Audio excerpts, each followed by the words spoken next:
Bonjour à toutes et rebonjour à tous. Nous sommes toujours le dimanche 2 novembre 2025. Le sujet de cette deuxième vidéo, c'est de la fuite à l'union, la chronique planétaire de l'union inconditionnelle de 2016 à 2025. Avec Papillon 111, l'Alliance MPI7. Le monde change, les masques tombent, les cœurs s'ouvrent, la conscience s'élève. Ce message retrace le grand passage que vit l'humanité. La transmutation des couples, l'éveil des âmes et la renaissance de l'amour sur Terre. De 2016 à 2019, c'est la fuite et la peur. En effet, il y a des rencontres atypiques et ces rencontres ont une histoire qui suit derrière depuis 2016. Et donc, ils vivent différentes étapes. Et de 2016 à 2018, c'est ce qu'on appelle la fuite et la peur. Deux êtres se reconnaissent. Le lien est si fort qu'il fait trembler les fondations. L'un fuit, l'autre attend. La danse du runner et du chaser commence. Runner, ça s'écrit L-R-U-2-N-E-R et chaser, C-H-A-S-E-R. C'est des termes anglais qui ont été repris pour positionner les deux personnes de ces histoires. Donc là, des témoignages de cette époque-là, par rapport on va dire, au runner, c'est « j'ai fui parce que l'amour me paraissait dangereux. Il a réveillé tout ce que je voulais cacher à moi-même. » Entre 2016 et 2019, partout sur la planète, cette même histoire se répète. Les émotions se heurtent, les certitudes se brisent et les cœurs s'ouvrent dans la douleur. C'est la nuit noire de l'âme, première étape du grand réveil. Alors quand je parle de nuit noire, bien souvent il y en a beaucoup plus qu'une. C'est des répétitions et avec des burn-out, des choses comme ça. Ensuite, de 2020 à 2022, c'est le moment du confinement, mais en même temps, c'est le moment du silence et de la transformation intérieure. Le monde s'arrête, le bruit se tait. Dans le silence, les cœurs commencent à s'éveiller, à s'entendre. Encore un commentaire. Le monde s'est tu, et moi aussi. J'ai commencé à affronter mon propre vide. Des millions d'êtres découvrent que la séparation n'est pas une punition, mais une initiation. Tout à l'heure, je vous donnerai un peu des chiffres qui pourraient représenter le nombre de personnes qui vivent ce type d'histoire. C'est la grande purification du cœur collectif quand la fuite devient introspection et la douleur devient lumière. En fait, ce type d'histoire, entre les histoires classiques de couples qui sont cassés, de séparation qu'il y a, la grosse différence avec ces histoires qu'on appelle les histoires de flammes jumelles, de couples sacrés, d'âmes jumelles, c'est que en fait c'est un éveil de conscience, c'est un éveil spirituel et une très grande connexion à la découverte de son âme intérieure. Donc c'est vraiment ça qui fait la grosse différence entre une histoire conventionnelle de séparation et ces histoires qui sont bien souvent sur de plusieurs années, mais qui sont en train de s'accélérer aujourd'hui. Et je vous donnerai des chiffres tout à l'heure. 2023-2024, c'est la reconnaissance et le retour du cœur. C'est la connexion à l'âme. Encore un commentaire ou deux, c'était toujours de l'amour, je n'étais simplement pas prêt à le voir.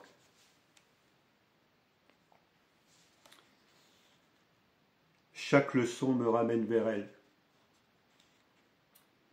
Donc ça a encore des témoignages de ce qu'on appelle les runners. Les cœurs s'ouvrent, les visages s'adoucissent.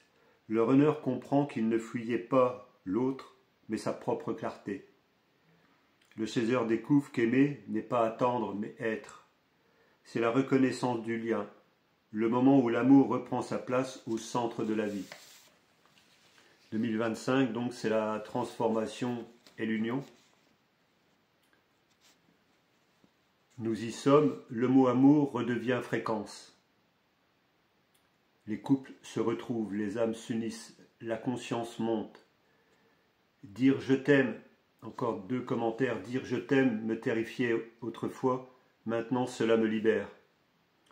Je l'aime, mais cette fois, je n'ai pas besoin d'elle pour me compléter. Je veux partager ce que je suis devenu. C'est le retour du cinquième élément, l'amour conscient. Alors pour ceux qui se posent des questions par rapport à ces histoires, la France en fait est le cœur vibrant de l'amour conscient. Au milieu de cette vague mondiale, la France, l'Hexagone, se distingue par la force de sa vibration. C'est pas anodin.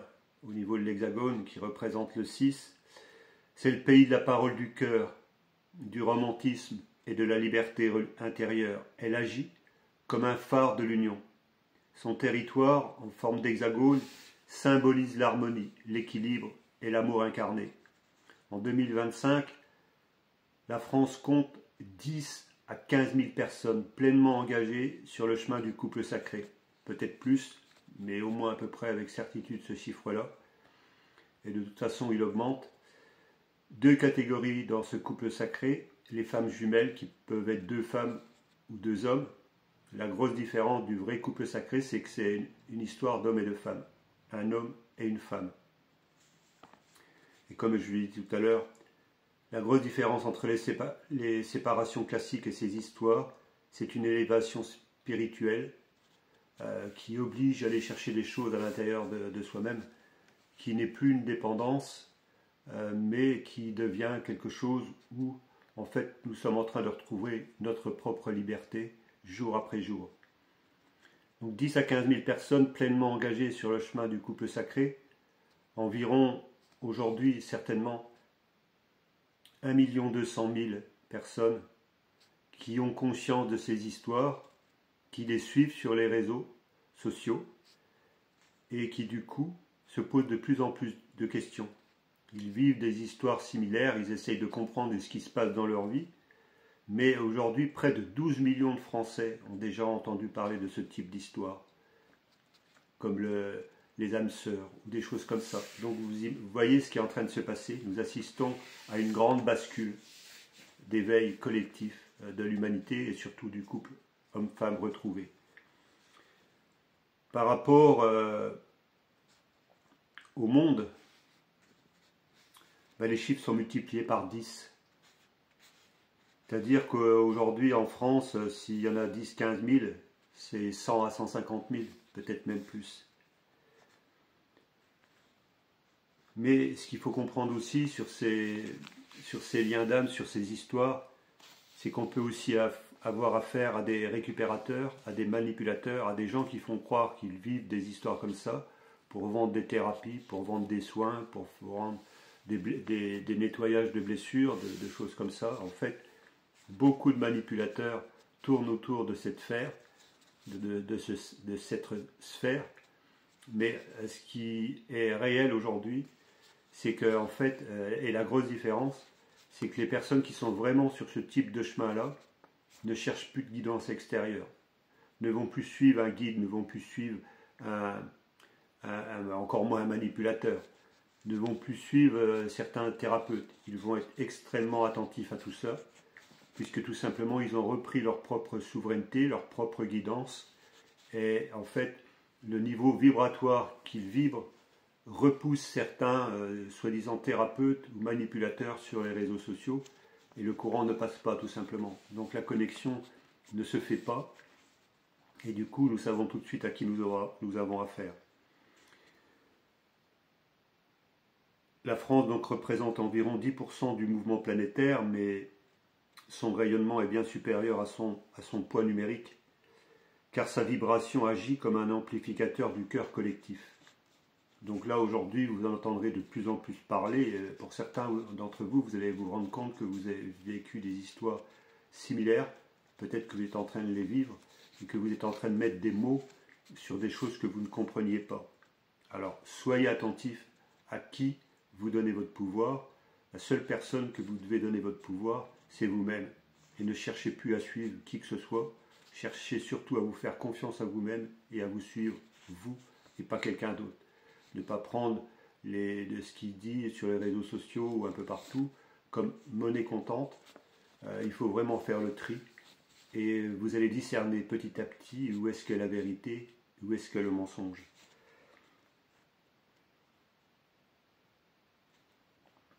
Donc chaque cœur qui s'ouvre en France en touche 1000 dans le monde. Chaque couple uni ici devient un point d'ancrage pour l'humanité entière. L'hexagone est à la fois le symbole et la source vivante de l'union. Les archétypes du réveil, les grands récits universels nous rappellent la voix du cœur. Ils parlent tous de la même alchimie, celle qui transforme la peur en amour. Je vais vous parler rapidement de 4 histoires. La première, c'est La Belle et la Bête. La bête croit qu'elle ne mérite pas d'être aimée.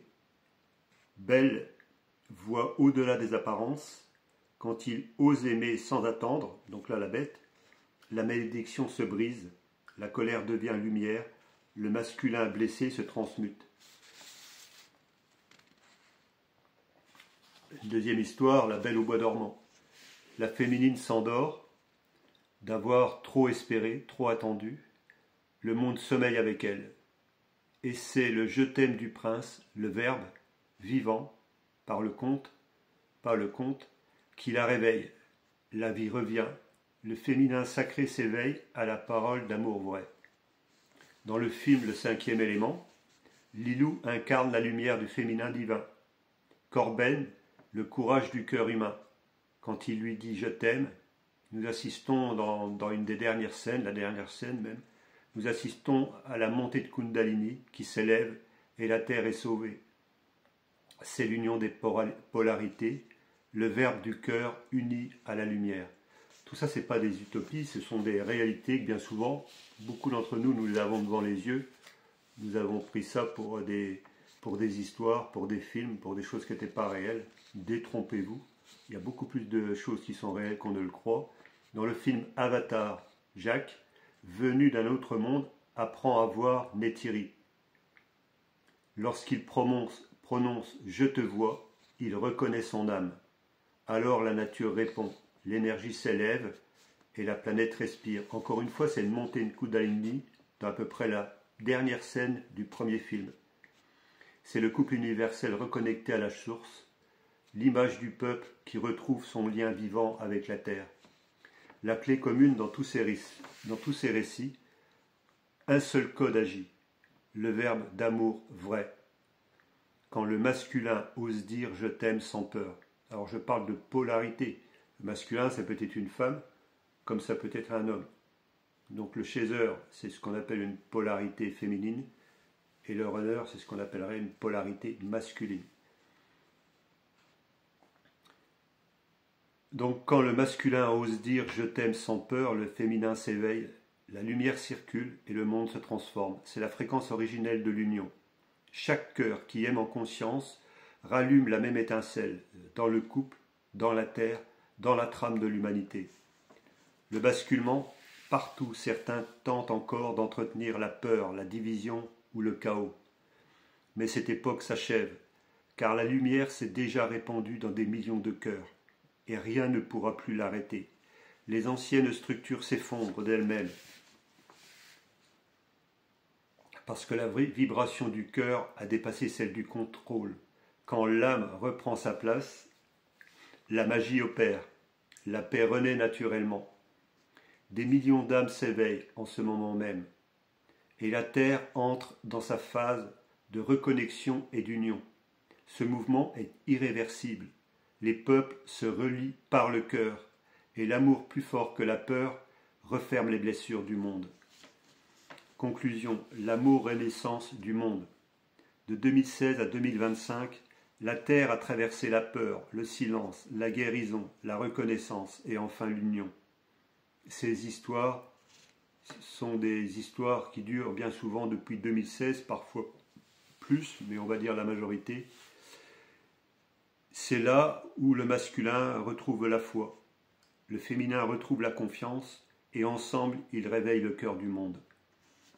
Ce n'est plus une histoire individuelle, c'est la renaissance planétaire du cœur humain. L'amour inconditionnel devient le langage commun de la Terre. Je t'aime et cela suffit, grosso modo, à tout transformer. Et j'y crois réellement. Papillon 111, l'Alliance MPI 7, de la fuite à l'union, chronique planétaire de l'amour inconditionnel 2016-2025. Merci de votre écoute en ce dimanche 2 novembre. Pesez tous les mots que j'ai utilisés. C'est important que chacun d'entre vous, vous repreniez votre propre autonomie, votre propre indépendance, votre propre souveraineté. Ne cherchez plus à suivre qui que ce soit. Ne cherchez plus de guide, ne cherchez plus de sauveur. En fait, le vrai sauveur, il est en vous. Quand vous comprendrez ça en majorité de personnes qui me suivent en France et dans le monde, le point de bascule ira encore beaucoup plus vite. Je vous l'ai déjà dit, le point de bascule, c'est 136 000 personnes. Donc vous voyez qu'aujourd'hui, dans les chiffres que je viens de vous donner, on n'en est pas si loin que ça. Et ça continue à progresser.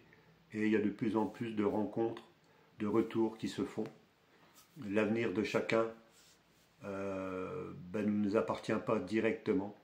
Mais en tout cas, une chose est sûre, c'est que si on attend que les choses se passent, rien ne se passera. Mais il faut déjà agir à son niveau. Et si demain, il y a une rencontre, il y a un retour, il y a cette impulsion du couple sacré, c'est clair que ça va changer la donne au niveau de l'humanité, que le couple homme-femme rétablira la paix sur cette planète qui a aujourd'hui été détériorée et qui est dans les mains de certaines personnes qui sont très loin de ces histoires. Moi, je vous remercie de votre écoute, partagez en nombre et parlez-en autour de vous. Ça fera monter les vibrations et ce que je suis en train de dire, ça deviendra certainement une réalité pour beaucoup d'entre vous demain. Merci de votre écoute et à très bientôt sur les routes de France et d'ailleurs.